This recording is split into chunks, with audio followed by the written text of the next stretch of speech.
E aí galera, beleza? Tudo bem? Eu sou o Marcel e esse aqui é o Mestre dos Nerds.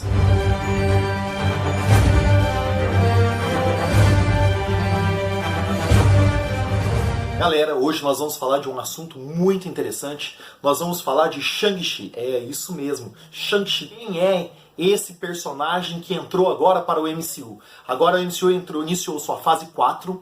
Nessa fase 4, nós temos uma parte que são os filmes e a outra parte que são as séries lá do Disney Plus, certo? Então, para que você consiga acompanhar cada uma das histórias e acompanhar todo o planejamento da fase 4, você precisa assistir os filmes e as séries, que geralmente são minisséries de 6 episódios, tá? Pelo menos as séries que foram divulgadas até agora, que já estão em produção, são séries de 6 episódios. Mas o Shang-Chi não é uma série, é um filme.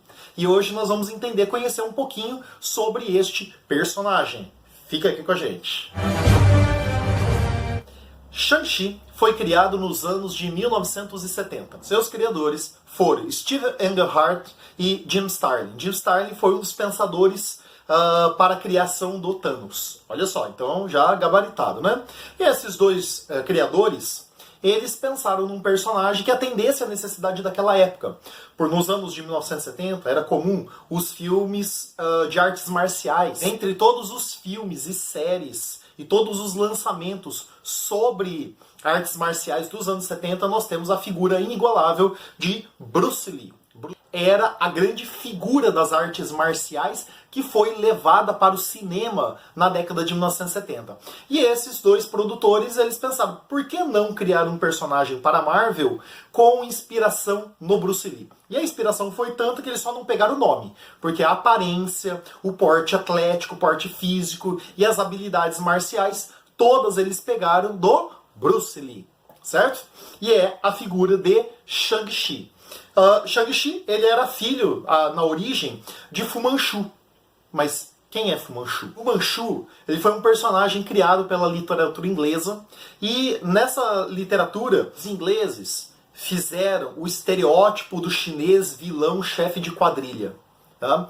E aí eles introduziram, né? Então levaram a ideia para o Steve Englehart, falando para ele, olha, o que você acha, né, de colocar o Fu Manchu como o pai do Shang-Chi? E aí ele pegou o livro, que ele não tinha lido até então, né, leu o livro e falou, legal, vamos colocar ele. E introduziram ele como o pai. Bom, como que se desenvolveu a história do Shang-Chi? Shang-Chi ele nasceu na província de Hunan, lá na China, e ele, como filho de Fu Manchu, ele não sabia o que o Fu Manchu fazia. Que ele era chefe de quadrilha, chefe do submundo, do crime organizado lá na China, tal. Ele não sabia de nada disso. Então ele foi criado em uma sociedade onde ele precisava desenvolver as artes marciais para proteger o pai e para valorizar o pai. Então ele passa a desenvolver todas as artes marciais possíveis e imaginárias, com líderes e sem líderes. Ele passa a ser habilitado em todos os tipos de artes marciais. Não só artes marciais, mas ele também consegue ser habilitado em armas brancas, em luta com armas brancas e com armas de fogo, apesar de que quase nunca ele usa armas de fogo. Além disso, ele desenvolveu também a habilidade de usar o seu Chi.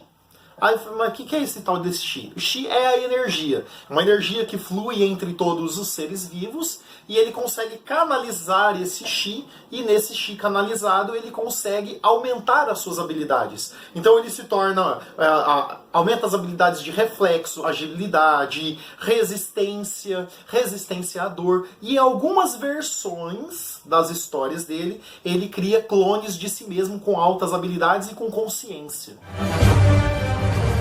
Esse Chi nós podemos também usar para um outro nome. Se você falar no universo Star Wars, o Chi é a força, que é a força que emana entre todos eles, que você pode usar e canalizá-la da forma que você quiser.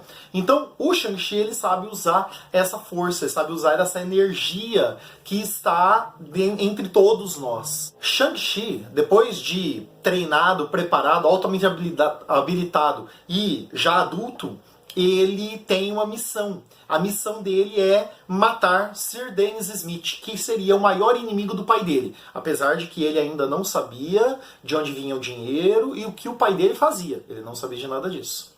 Tá? E aí, quando ele vai para matar o Sir Dennis, ele tem um encontro com ele, e nesse encontro o Sir Dennis conta para ele que o pai dele não era tudo aquilo que ele acreditava. E aí conta que o pai dele era chefe de quadrilha, chefe de gangues, chefe do submundo, né? Aquele inglês estereotipado, né, na visão dos ingleses. Né? Na visão dos ingleses, na visão dos americanos. Né?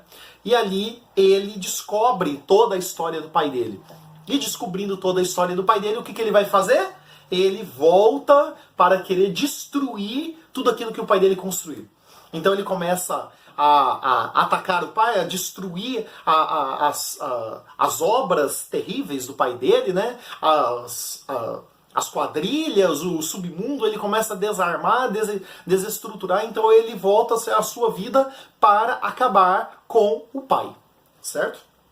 Dentre essas histórias, aí ele vai se encontrar com a Hydra em alguns momentos, vai lutar contra a Hydra, vai se envolver com os Vingadores, né? O Capitão América vai chamar ele, né? Steve Rogers vai chamar ele para fazer parte dos Vingadores. O Tony Stark vai apresentar algumas habilidades, algumas tecnologias para que ele aumente suas habilidades, né, dentro da sua roupa, tá? E ele vai se tornando membro dos Vingadores, certo? Só que o que é interessante, o Shang-Chi ele é um pacifista. Isso vai ser muito legal de ser visto no cinema, por quê? Porque os Vingadores são caóticos, né? Eles destroem, acabam com tudo e não pensam nas consequências. Já o Shang-Chi, ele é pacifista, ele só vai lutar em último caso, em última situação, para defender um ideal maior. Né? Então vai ser muito legal ver isso no cinema. Mas no cinema, nós não vamos ter a figura do Fu Manchu. Por quê? Porque o Fu Manchu, ele é esse estereótipo. E como o mercado chinês é o maior mercado hoje para o consumo dos produtos da Marvel, eles não querem fazer isso. Então o que eles vão fazer? Eles vão trazer o mandarim. Olha lá, o mandarim. Por isso o filme chama, né, Shang-Chi, a Lenda dos 10 Anéis.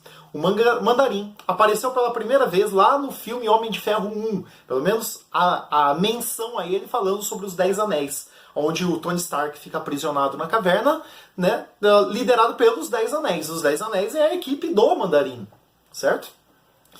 Depois no Homem de Ferro 2 não se fala mais sobre ele. No Homem de Ferro 3 vem aquela piada falando, né, que o mandarim era aquilo ali, pois falou que aquilo é tudo uma farsa e que não existia mandarim, que aquilo era um ator. Ridículo, piada, a Marvel ouviu até não querer mais dos fãs. Depois eles tiveram que fazer um videozinho, um curta-metragem, que tem na internet aí. Esse curta, ele falando que o verdadeiro mandarim tinha mandado aquele outro para fingir a sua aparência e que o verdadeiro estava por trás de tudo. Mas nós podemos levar em consideração uma coisa. O Thanos apareceu em vários filmes se construindo até chegar no Guerra Infinita e no Ultimato, que foi o maior filme da história do cinema. Mas o Mandarim, ele está por trás de muitos atos desde o Homem de Ferro 1, ou seja, ele é anterior ainda ao Thanos. E ele vai aparecer agora.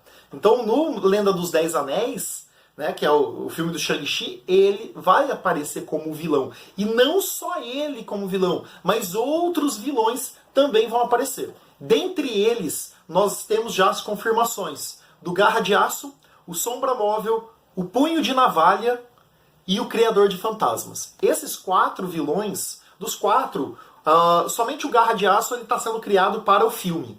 E os outros 3, eles são personagens comuns dos quadrinhos, recorrentes das histórias do Shang-Chi nos quadrinhos. Que neste filme vão ser capangas, possivelmente, capangas do Mandarim. Tá? Nós estávamos vendo alguns vazamentos de informações, estavam dizendo que a história iria começar com o Shang-Chi num ringue de lutas, onde esses vários vilões iriam aparecer como inimigos, lutadores dele, até que seria apresentado a ele a figura do Mandarim, e apresentado como o pai dele. E aí ele começa a jornada para encontrar o Mandarim, talvez seja essa a ideia da história. Mas vai ser muito interessante nós vermos um personagem sem poderes, né, protagonizando um filme. Ah, claro, Marcelo, mas vai sair agora a Viúva Negra. Sim, né? Mas depois da Viúva Negra, todos os outros personagens que saíram, eles são personagens com habilidades muito poderosas. Tá? Então, assim, um que vai ser somente um lutador tá saindo agora. Então, não sabemos ainda o que esperar. Mas o que esperamos é que essa jornada do Mandarim que começou lá no Homem de Ferro 1 comece agora a se revelar como um vilão e talvez ele ultrapasse o filme do Shang-Chi e ele se revele como um grande vilão na fase 4. Talvez, quem sabe. Ok? E aí, galera, gostou desse vídeo? Espero que tenha gostado. Até a próxima. O Mestre dos Nerds.